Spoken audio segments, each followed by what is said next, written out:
क्या आप जानते हैं कि हजारों साल पहले भारत में एक चिकित्सक था जिसने सर्जरी और इलाज के बारे में ऐसे राज बताए जो आज भी डॉक्टरों को हैरान करते हैं। ये कहानी है दुनिया के पहले सर्जन आयुर्वेदाचार्य सुश्रुत की और उनके द्वारा रची गई सुश्रुत संहिता की, जो आज भी मेडिकल साइंस की नींव मानी जाती है। क्या आपने कभी सोचा है कि प्लास्टिक सर्जरी की शुरुआत कहां से हुई थी?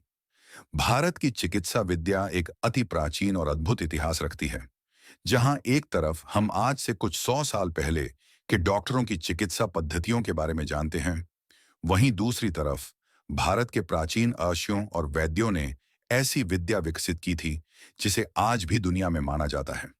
एक ऐसा ही नाम है सुश्रुत, जिन्होंने 2500 साल पहले सर्जरी की दुनिया में क्रांतिकारी बदलाव किया था।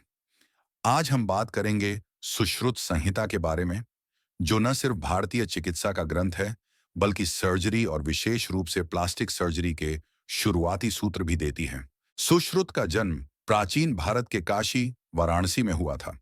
वे एक महान आयुर्वेदाचार्य, वैद्य और चिकित्सक थे।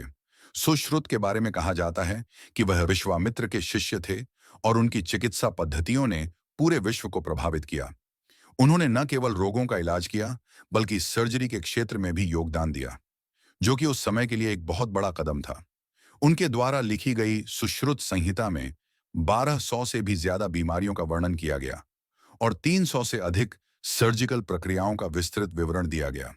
प्लास्टिक सर्जरी, नाक की सर्जरी, राइनोप्लास्टी, हड्डियों की सर्जरी, सिजेरियन डिलीवरी, ये सब सुश्रुत संहिता में पाए जाते हैं। सुश्रुत संहिता सिर्फ एक आयुर्वेदिक ग्रंथ नहीं, बल्कि यह चिकित्सा और सर्जरी के बारे में पूरी तरह से एक एनसाइक्लोपीडिया थी।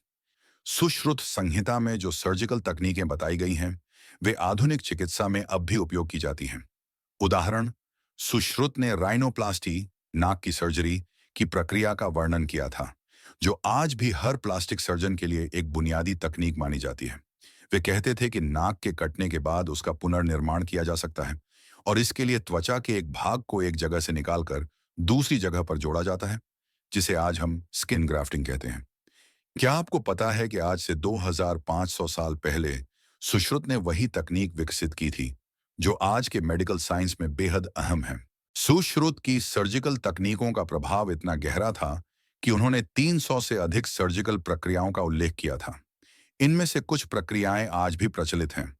फ्रैक्चर सेटिंग, हड्डी जोड़ने की प्रक्रिया।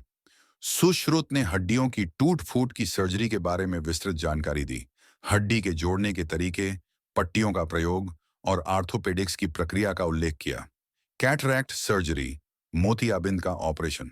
सुश्रुत ने कैंची और सुई जैसे उपकरणों का इस्तेमाल कर मोतियाबिंद का ऑपरेशन किया था।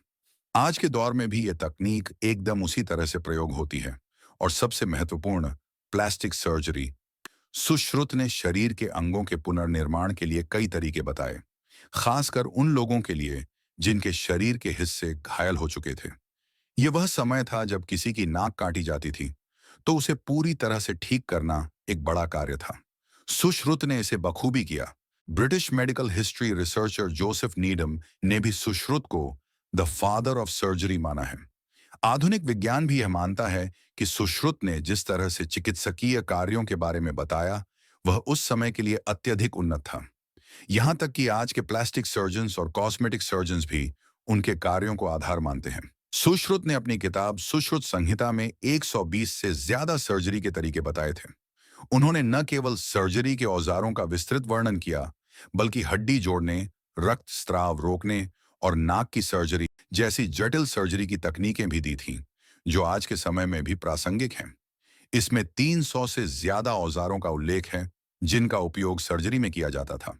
इसके अलावा सुश्रुत ने सर्जरी के दौरान संक्रमण से बचने के लिए जो तरीके बताए, वे आज के अस्पतालों में भी लागू होते हैं। सुश्रुत संहिता न केवल एक चिकित्सा पुस्तक थी, बल्कि जीवन और स्वास्थ्य की गहरी समझ भी थी। उन्होंने ने न केवल शल्य चिकित्सा के क्षेत्र में क्रांति ला दी, बल्कि उन्होंने यह भी दिखाया कि एक सच्चे वैज्ञानिक को समय और समाज की सीमाओं से परे सोचने की शक्ति होती है। आज जब हम प्लास्टिक सर्जरी या किसी भी चिकित्सा की प्रक्रिया की बात करते हैं, तो हमें सुश्रुत के योगदान को हमेशा याद रखना चाहिए। जिस देश में 2500 साल पहले सर्जरी की नींव रखी थी, उस भारत को फिर से विश्व गुरु बनने से कोई रोक नहीं सकता।